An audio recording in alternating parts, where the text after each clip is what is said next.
নমস্কার বন্ধুরা, সবাইকে জানাই শুভ সন্ধ্যার শুভেচ্ছা। আজ আমার নিবেদন গৃহিণীর চা, রামাপদ মণ্ডল।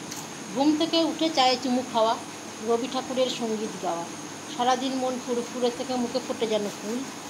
অফিসের কাজে থাকে যদি কেউ, বিশ্রাম নিতে গল্পের ঢেউ, চায়ের সঙ্গে মিলেমিশে জমে আড্ডায় মুশকিল। গৃহিণীর মুখ শুধু মনে পড়ে সারাদিন পরে ফিরে এসে ঘরে, হাত মুখ ধুয়ে আশ্রয় নিতে বসিলে পিয়ার কাছে। ওই মধুমুখ সুধা ভরা আখি, অধরে অধরে শুধু চেয়ে থাকি চায়ের চুমুকে প্রেম স্বরটুকু মরমিয়া হয়ে যাচ্ছে। সাজের প্রদীপে হাতে লয়ে বধূ, মৃদু মধু হাসি শশী সম শুধু।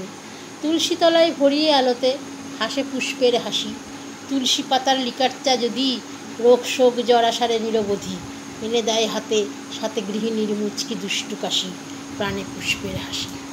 ধন্যবাদ।